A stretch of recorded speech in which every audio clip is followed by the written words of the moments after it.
Welcome to a new episode of On Air with Farro Co. My name is 𝐁𝐫𝐞𝐚𝐤𝐢𝐴, and today we have an exceptional guest with us. The very first time we met, I believe, we had an instant, authentic connection.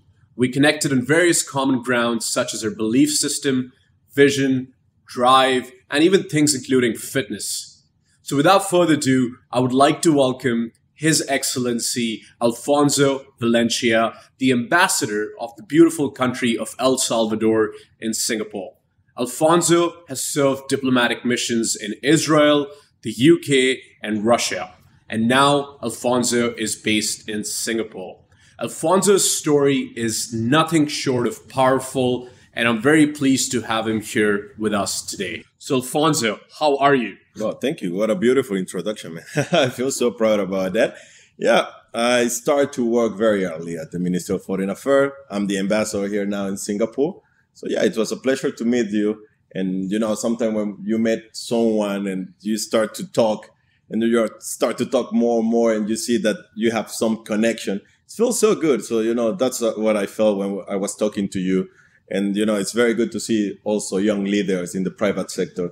So I think that's also a good connection. So I'm good today. I'm not a morning person. I'm doing my best. So black coffee. Yeah, black coffee will help. Yeah, but thank you so much for this chance. No, thank you, Alfonso. And exceptional black coffee by our host today, the Wabi Sabi Private Members Club at River Valley. Do check them out. So Alfonso, you've been in Singapore for almost a year. And how has it been different than the other places you spent time at?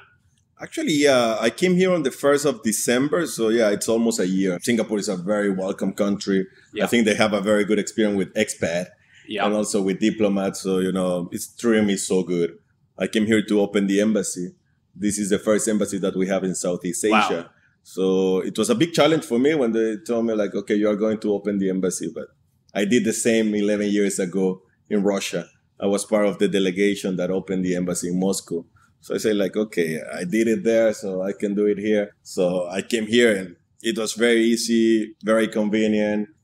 Yeah, so far so good. I love Singapore. I just learned something in these 11 years, like moving around the world. I always say like where I lay my head, there is home.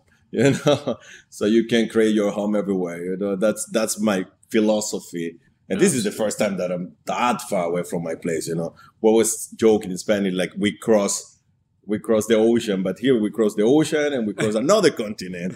So yeah, it's like 36-hour flight. No, wonderful. No, great. So Alfonso, I think we want to make the most of the time that we have here with you. I would love to get into your journey. So can you tell us a little bit more about your background and you know, your journey, how you became the ambassador of the El Salvador? And by the way, guys, Alfonso is the youngest ambassador in Asia. So, you know, that's a very interesting fact that I learned. Big responsibility. I'm sure it's a lot of responsibility. Yeah. So would love to learn a little bit more about your journey and your path of becoming the ambassador. Yeah. You know, I can say like I'm full of flavors in my life. I felt so many times, you know, so when somebody see like, oh, you have this position, it's because you are very successful.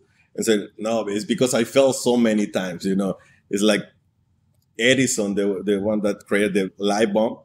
Yeah. Say like, I found 1,000 ways how not to do it until I made it. So I'm a frustrated electrical engineering.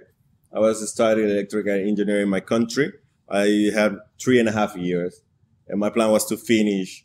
But then, you know, in 2012, things for me in my country were not that good, you know, like a lack of opportunities. The situation was not very good for me over there. I was in my 20s. So, you know, we had some problems over there. So I couldn't finish my engineering. And then I had the chance to start to work in an embassy. To be honest, I didn't have an idea what was an embassy. You know, so I started to work as an embassy as a driver. Wow. That was my first position in Moscow. So it was the first time that I fly to. The first time that I took a plane, it was to go to Moscow. So, and yeah, I started to work in the embassy in Moscow as a driver. But then, you know, even as a driver, I saw the potential that what you can do in an embassy. You know, what is an embassy or what a diplomat should do, you know. So it was a very good experience for me. And then I had the chance, I moved from Russia to London in 2014. And in London, I found a really good boss there. I found a really good ambassador in London. It was someone that I learned a lot. And I start to like it. I start to see like the real potential of an embassy.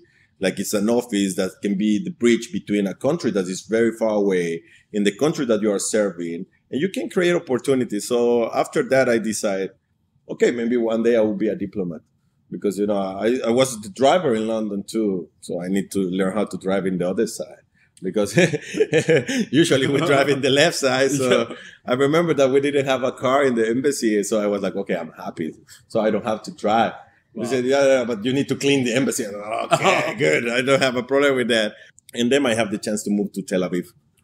From the UK, I moved to Tel Aviv. And yeah, it was nice, London was I was very lucky. I found a studio in Notting Hill, so amazing. Yeah, I was living the life there. I mean, like wonderful. Yeah, but then in Israel, I was learning a lot too. It was very good experience. I met very good people over there, and I continued studying. I continued with my university, and I finished my university in Israel. And then I was dabbling with the future of my country. I was like, okay, I should stay outside, because we always say in El Salvador, if you want to play in the major leagues, you need to play outside. But I'm a patriot, and I really love my country. And I left my family there too. So for me, my country, it's still every day. I'm going out of my country. I'm out of my country, but my country never will be out of my heart. So I was like, how I can find a way to be abroad, but still serving my country. And then, we got a new president in El Salvador that also changed the whole panorama. It's 37 years old guy taking the lead, like not with the archaic models of politics. And, during the campaign, he said like, okay, we're going to give the chance to the young generation, even people without experience in politics. I remember one interview that he said, yeah, maybe we should have people that they never been in politics. Wow. Because this is the people that they can do something. Maybe we need business people. Maybe we need the guys with the ambitious in a good way. So, I really like this speech. But, I don't trust politicians, even though I'm a politician. No. But I was like, okay, I want to see that change, because it sounds very promising. Yeah. And yeah, when he took the chair, it was 180 degrees, like the change. And they asked for the CVs and everything. Then I got the chance. I did the interviews, and they told me, okay, you're ready to be a diplomat. And why you were as a driver? Because, I was doing another position at the embassy, but I was always a driver. So then I got the chance, and, I was waiting for that chance. Then I got the chance. I got my promotion in Israel. I was the deputy head of mission in Israel. We were working very good. And then, we start to generate stuff and to work as a dynamic embassy. And with the new vision of the president, we were like more able to do things. He changed, like the role of diplomacy is changing too. We cannot stay as the politicians are changing. Yeah. Also, we need to change the diplomacy. Yeah. Our diplomacy should change, and it's changing for good. Yeah. So, proof of that is who will think like, okay, I will have the chance to be a diplomat in my country. I'm not coming from a family of diplomats, for example, or for like politician family, thanks God and thanks to the effort of my family, I'm the first professional in my family. So I'm the first one that went to the university. So, this is a chance, I can speak by myself and I can speak by my family. This is a very good chance, because now we are really changing the things. So yeah, then I got the chance to be the deputy head of mission. And then, it was sound there like Singapore, can be Singapore or not. But, I'm like a soldier. I'm always open for any option. So if you tell me tomorrow I need to move, I will move. I'm living into luggage. I put my life into luggage. So yeah, I was ready for that. I was ready for Singapore, but here was the pandemic. So the circuit breaker, I think that you call it here in Singapore. Yeah. So they say like, maybe we need to wait a little bit to move to Singapore. So meanwhile, I went to Turkey, and I spent in Turkey 11 months. Wow. I spent in Turkey 11 months before move to Singapore. And then, when they appoint me as an ambassador, I was like, okay, I was 31 and now I'm 32. And then I said, okay, I will be the youngest ambassador. And I said, oh, that's a challenge. Incredible. Yeah. And, it makes sense with all the reality of my country. We have the youngest president. When the president took the position, was the youngest president in the history of the country. Yeah. Yeah. And, then I was checking and I'm the youngest ambassador in the history of my country too. Yeah. So, yeah, this is my journey. What a journey. I believe, mindset really is everything. A really powerful, a very inspirational story, Alfonso. And I think when I heard it for the first time, it did put me in a bit of a thought process. I was very impressed. Alfonso, what I would like to understand is, we are going through a very volatile, geopolitical environment. Yeah. Right? How has the role of ambassador changed or transformed? I believe it's become tougher. I don't know, but look, how would you describe it? From my point of view, if we forgot the history so fast, this is a problem that we as a humankind, we forget the history so fast. So for me, it's like, if you see the history, we're living the most peaceful time, Yeah. Since I'm a kid, I remember that this is the end of the days, Since I was a kid, I remember for 2000, I fall asleep hugging my grandma because I say, okay, this is the end of the war, Wow. So we're living in that time. So in the role of a diplomacy, part of the diplomacy is that you respect the reality of the other country. You cannot interfere with that, I'm here to represent my country, to represent the values of my country, to defend the interests of my country. So, now we are living a true freedom in El Salvador. So we want that people will respect that too. So that's why we respect the other realities of the other countries. So I think that for a diplomat in these days, it's very important to have a 360 view of the things. And, and don't forget that you are from a country with a different reality, with a different background. Sometimes you are in a country and you want to change the country. Yeah. And the country should adapt to yourself. And no, man, you adapt to the country. You are the foreigner. If I go to your place and you ask me to take off my shoes, I will take off my shoes. It's like to respect the culture and to merge with the culture. That's why I don't understand sometimes when some diplomats still living in a bubble and they are not going on the ground to talk to the people, to really feel the country, you know what I mean? And this is something that I love in Singapore. I can speak English with everybody. So I can talk with the uncles in the Grab. Say, hey, what do you think about this? And, it's very nice, and I think this is a part of of our job, To be honest, before I moved to Singapore, one day I was reading about the leaders of the last century. And curious, I found 𝐀𝐬𝐤𝐢. And, when I started to read about him, I was like, wow, this guy was tough, And I really got into the story of 𝐀𝐬𝐤𝐢. And, I was a big fan before. And I was a big fan of Singapore before I even thought I can live here. So, I came here and I found that it's a multicultural, it's a melting pot of cultures. So I really love that. And, part of a diplomat is respect that, learn that. So, now I'm learning about the Chinese New Year. It's coming, Deepavali. Diwali is coming. Yeah. So, part of our job is to learn about that, to understand. Because if you don't understand the culture, if you don't understand the background of another people, it's very difficult to do something. And I'm here also to show my values, the values of my country, how we like the stuff, how we make business. Yeah. Small details make the big difference.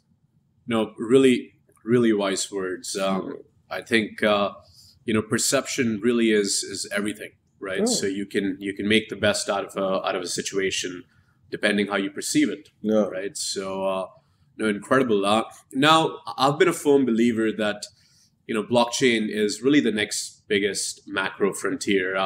So before I get into what El Salvador has done in that subject matter, I want to ask you, when was the first time you purchased your Bitcoin? Wow, I started to buy Bitcoin in 2014, 2015. Wow, incredible. Yeah, I'm a believer. I mean, like I believe like fix the money, fix the world. As you say about perception, money is about perception too. I always say like I didn't know if I should study economy or psychology, and someone told me like economy or psychology, they are like very different. Yeah, so they are very similar. No, they converge. Because I always put this example and say I think I told you about this example. How much is the Mona Lisa? And I think few millions, right? How much is a bottle of water? Like $2. But if you are in the middle of the desert, which one you gonna take? So, it's psychological effect. So, about blockchain, about Bitcoin, I think maybe we're not gonna see it. Maybe our kids, our grandkids, they will see it. But I think it's the future, It's like 50 years ago, you will say to someone like, in 50 years, you're going to have something in your hand that you can take pictures and message, talk with someone in the other side of the world. You'll say, are you crazy? But, everybody's crazy until you prove that you were right, then you're a genius. So, absolutely. And I think with anything new, there is always an initial apprehension before it becomes mainstream. But 2014 is extremely early. I'm 6 years late. But they say, better late than never. Yeah, so, exactly. And now it's okay. Now it's good. It's 34,000, I think. Yeah, I think we had a little bull run last week, and everybody's getting excited about it. Yeah, but to be honest, I'm a holder. Yeah. So I'm just buying every month, part of my salary, Bitcoin. I'm not a big fan of banks, to be honest. I think this is my personal point of view. I think if you purchased Bitcoin in 2014, you no longer need a salary. I need it. I have my plans. No. But for me, it's like and you can see it in my country. 25% of our GDP is from remittances. Yeah, and we were paying more than $500 million per year. Just on commission, Western Union, MoneyGram, with the blockchain, you are not paying. And do you think this has been one of the reasons why Bitcoin became a legal tender in El Salvador? Tell us a little bit more about it. A very bold and interesting move. Now we have a big diaspora. Yeah. We have more than 3 million Salvadorians living abroad. Yeah. And that's why, this is a main part of our GDP, the remittances. So we were paying more than 500 million. Now with the blockchain, for example, my grandma, she doesn't know about blockchain and she doesn't care. She wants to see the money, She's still the grandma that put the money here and hide the money. So, but, I can send to my sister cash out there and then give it to the grandma. I'm not paying to the banks. I mean, like, just to check your balance, you need to pay. It's like, just to check that I have money, I need to pay. Wow. Yeah. But, I think like blockchain offered this new environment for opportunities, entrepreneurs. There is a very nice case that you can Google it. It's Bitcoin Beach in El Salvador. Okay. Yeah, it's a part. We have a very beautiful volcanoes, beaches in El Salvador. They're very nice. So many tourists go there to surf, to live there for a couple of months. And there was this guy was a surfer, and he saw that the people had the potential, and he created an environment with Bitcoin to work. So he started to see like people can interact. Like a small economy experiment that works very good. So, at the end of the day, if you have it's another chance, and you can use US dollar, you can use whatever you want. And also you can use Bitcoin or US dollar. So it's not like just Bitcoin. No, excellent. I think what a powerful move. And, the world is moving towards blockchain in general. Bitcoin has been considered a store of value, a real hedge against inflation now. So I would say El Salvador really has been on the forefront by making this bold move. Now, as the ambassador to El Salvador, I think for our audience, since we deal with a lot of private clients and ultra high net worth families, it would be really interesting to know what are some of the key areas where El Salvador is interested in attracting foreign direct investment, number one. And number two, why should investors look at El Salvador right now, Alfonso? It's a country of opportunities. So tourism is one area. Then we're working also in green energies. We have the geothermal potential. We have more than 21 volcanoes that you can see, but under the earth we have more than 100 volcanoes in El Salvador. Invest tourism is it's one of the main keys. Tourism. And you mentioned coffee. Oh yeah. Tell us a little bit more about the El Salvador coffee. Our coffee is one of the best. You know, for me, it's the best. I don't want to promote it that much, but then, you know, I wake up every day and I need to have Salvadorian coffee. Yeah. So it's one of the best. We have a very good specialty. You know, from the Arabica, we have Bourbon, Pacamara, and because as I told you, we have the volcanoes, and that's why our soil is very fertile.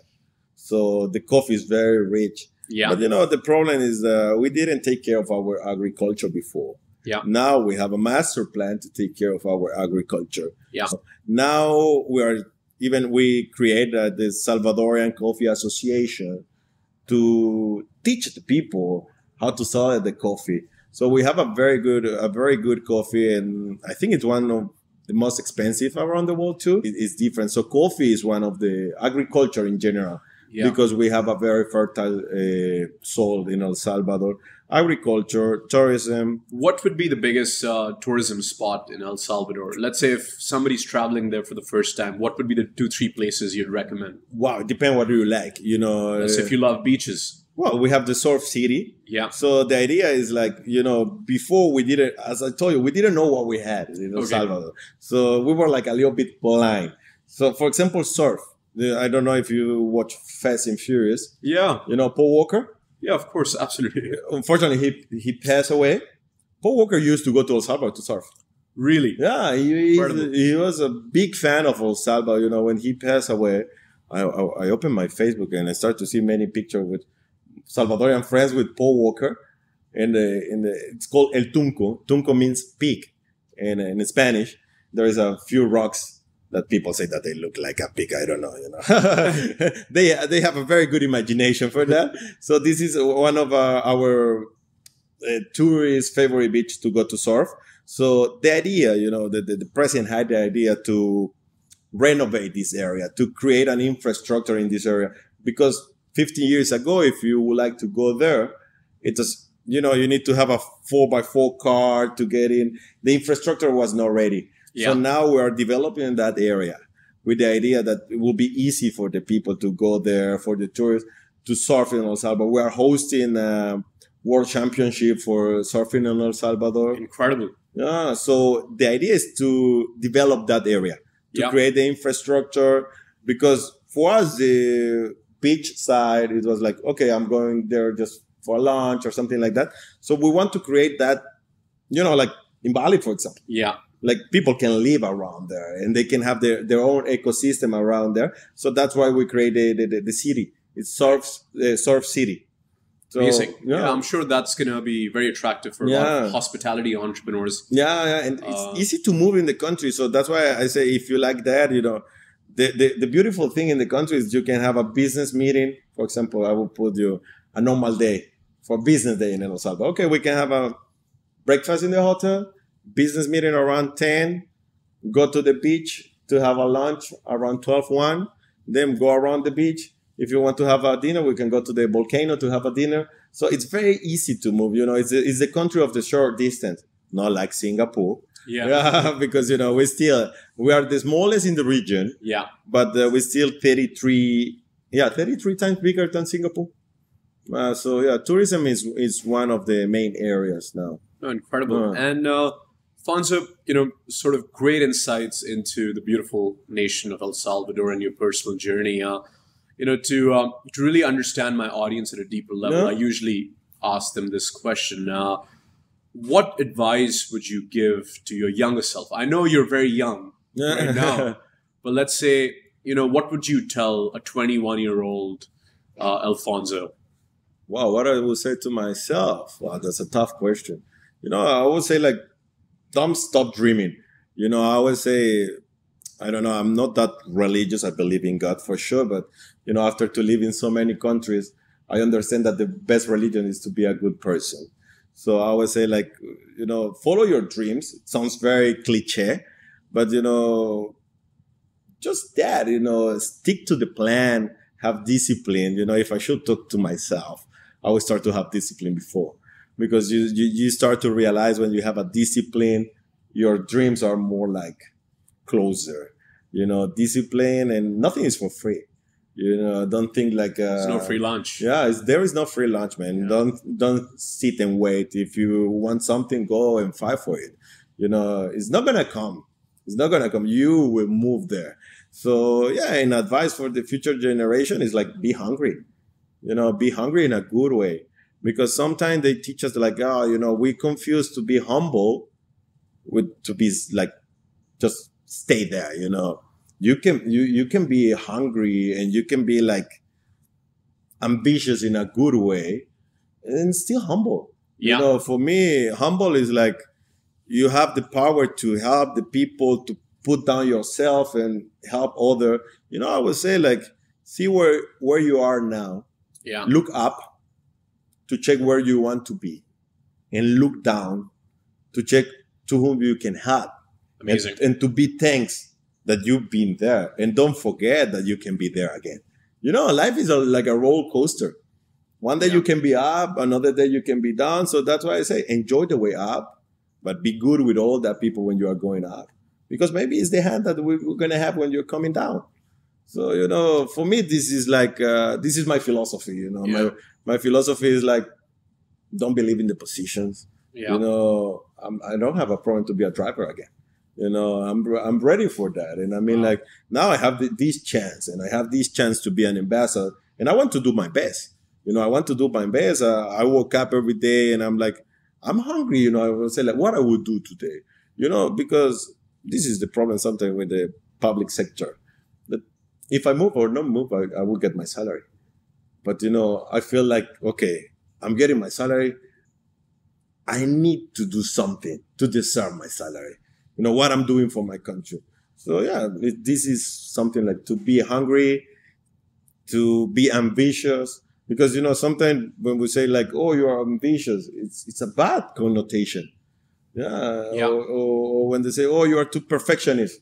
No, do the things and do it good, Yeah, I'm a perfectionist. So do it. And yeah, for my 21 years old, I would say, yeah, go to Russia.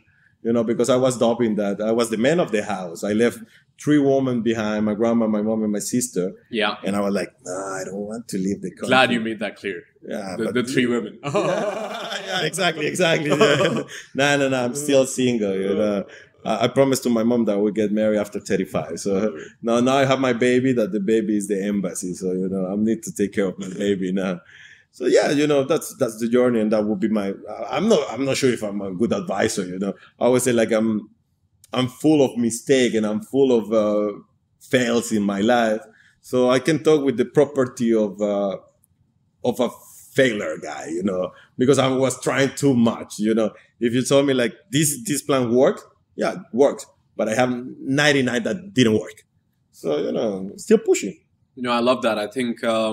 I really like people who are hungry, but at the same time have the right balance of being gracious. And I definitely see that in abundance in you. And as you said, there's usually a rise and fall story. And if you're humble throughout, then, the fall story is much more softer. And there are people rooting for you to support you in times of adversity. My grandfather once told me that in life, if you're not humble early, you will be humble when you're 90 years old. That's and lying in your bed, and wanting somebody to support you. So no, I definitely sort of agree with your values and your belief system there. No, incredible, Alfonso, and just to leave the audience with a bit of fun. I think we both really connected in the idea that I went alcohol free almost 10 months ago. Man. Are you still sticking to it? Are you on it? Tell me a little bit more about it. What prompted for sure. it? For me, it was I always say that alcohol is a social lubricant. Yeah. I put it in that way. I mean, like, since you're a kid, you go to a baptize, you go to a party, you see your parents drinking a little bit and this and that. And then, you're a part of that. It's part of the society, in the Latin culture. If you drink more, you are more macho, macho is the man, Yeah. But then, at some point in my life, I realized that I have big responsibilities. So I need to act like a big guy too, So I start to see like alcohol is helping me. Alcohol is like getting me with the right people. I say like, okay, I will do an experiment. I will be clean. I'm not going to drink. I want to see if I have friends. Yeah. Or if I have drink buddies. Yeah. So, I start to see with the people that I can hang out with or have a drink on the table. Yeah. And there are people that say, I don't handle these people anymore. So, I start to That's so true. Yeah, I start to need a detox of people. And then, I start to feel like clear, in my mind, not foggy, more focused. And I love that, I start to feel more productive. Time to time, I really enjoy a glass of wine. But yeah, I think it's part of our culture too, like the alcohol, and we normalize that, everybody's waiting for Friday, and then Friday. Then by Wednesday, I would start visualizing how I would go out on Friday. Yeah, and how many drinks, or where I'm going to be drinking, what I'm going to be drinking. And now I'm thinking like, oh, Friday, no, I need to sleep early because Saturday I need to train in the morning. And then you start to feel better, look better, and less foggy. Definitely less foggy. Less foggy, and start to connect with real people like you and me, Like start to connect with real people, start to talk. You start to be in a different environment. I always say if you are in a table, people are speaking about other people, run away from there. You need to be in a table that people will speak about ideas, about business, about opportunities. Yeah. And they say like, oh, you are a workaholic. I say, yeah, I'm a workaholic. Yeah. I'm getting paid for that. I need to, to be an ambassador is also a job like, believe it or not, it's 24/7. No, excellent. I really agree with what you said. And, personally, I felt that, drinking was a lot of fun. It's great. I personally love a drink. But I felt, the real relationships I've built was when I was actually just having a lunch or a coffee. I felt when you're drinking, most of your conversations tend to be quite primitive and less evolved. You speak about success, money. But whereas, when you meet people over a coffee or a lunch, you need to make an additional effort, and then you really connect with people with their deeper self. No. And that was the biggest change that I saw. Initially, going alcohol-free, I was a bit apprehensive because I'm an outgoing guy, and I just felt the only way to build relationships is to go out and drink and have a good time. I thought the same too, to be honest. Yeah. That's why I call it social lubricant. Yeah, exactly. But I was proven wrong. And what a wonderful note to end this podcast. It's been a real pleasure. Thank you. Having you with us. And I look forward to spending more time and seeing you do well and following your journey. Thank you for tuning in to On Air with Farro Co. I hope you found the podcast insightful. Farro Co. empowers families worldwide to overcome geopolitical risks, seize global opportunities, build financial resilience through international mobility solutions. Do check us out on farroco.com. I look forward to seeing you soon again. Thank you.